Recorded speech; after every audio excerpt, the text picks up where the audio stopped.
వాళ్ళ వ్యవహార శైలిలో మార్పును గుర్తించవలసిన బాధ్యత స్కూల్ యాజమాన్యం మీద, టీచర్ల మీద ఉన్నది. దయచేసి స్కూల్ యాజమాన్యులకు, టీచర్లకు కూడా నా సూచన, మీ బాధ్యత అది, మీ సోషల్ రెస్పాన్సిబిలిటీ. మీరు ఖచ్చితంగా ఈ విషయంలో ప్రత్యేకమైన దృష్టి పెట్టాలి.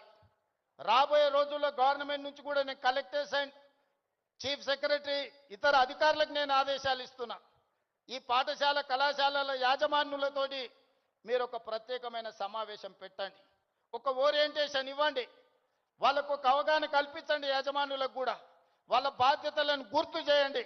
ఇది మీ బాధ్యత. మీ బడికి తల్లిదండ్రులు నమ్మి పిల్లల్ని పంపిస్తే పాఠశాలలే ఇవాళ రేపు గంజాయి చాక్లెట్లకు వేదికలు అవుతున్నాయి. విద్యార్థులకు నేను సూచన చేస్తున్నా, మీ స్కూల్, మీ కాలేజీల ముందర ఏవైతే కిరాణా కొట్లు ఉన్నాయో, కిరాణం కొట్టుల్లో చాక్లెట్లే కాదు, గంజాయి చాక్లెట్లు అమ్మే సంస్కృతి స్లోగా తెలంగాణ రాష్ట్రంలో కనిపిస్తుంది. మీరు గమనించండి. అట్లాంటి వాతావరణం ఉంటే పోలీసులకు సమాచారాన్ని అందించండి. మనందరం అప్రమత్తంగా ఉన్నప్పుడే, మనందరం పోలీసింగ్ చేసినప్పుడే వీటిని నియంత్రించగలం. మనందరం మాకేం సంబంధం లేదు, తెలంగాణ రాష్ట్ర ముఖ్యమంత్రి గారి బాధ్యత, లేకపోతే పోలీస్ డిపార్ట్మెంట్ బాధ్యత అని వదిలేస్తే ఈ సమాజానికి తీరని నష్టం జరుగుతుంది. ఒకనాడు ఉద్యమాల గడ్డైన తెలంగాణ ఈరోజు గంజాయికి వేదిక కాకూడదనేదే నా ఆలోచన, నా విధానం.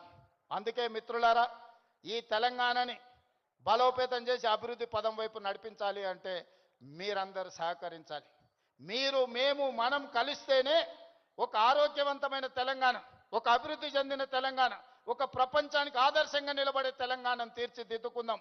పదే పదే మిత్రులు అంటుంటారు, మనం బెంగళూరుతో పోటీ పడుతున్నాం, ముంబై, ఢిల్లీతో.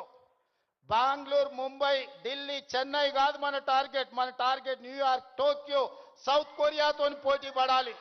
ఇవాళ ప్రపంచంతో పోటీ పడే శక్తి, యుక్తి, యువత మన రాష్ట్రం, మన దేశంలో ఉన్నది. అందుకే మీరు, మేము, మన అందరం కలిసి ముందుకు వెళ్దాం. ఈ తెలంగాణ యాంటీ నార్కటిక్స్ బ్యూరోని ఇక ముందు ఈగల్ అని పిలువదలుచుకున్నాం. ఈగల్ గురించి మీకు తెలుసు కదా, 20-30 వేల అడుగుల పైన ఆకాశంలో ఉన్న, కింద నేల మీద ఉన్న తన టార్గెట్ను నిశితమైన దృష్టితోని చూస్తుంది. Eagle success ratio 100%. Target reach అవ్వడం అంటే ఈగల్ను చూసే నేర్చుకోవాలి ఈరోజు. అందుకే ఎలీట్, మనం ఈరోజు తెలంగాణ ప్రభుత్వం ఈ యాంటీ నార్కటిక్స్ డ్రగ్ దీంట్లో ఈరోజు ఎలీట్ గ్రూప్ని మనం ఈరోజు ఎస్టాబ్లిష్ చేస్తున్నాం. ఎందుకంటే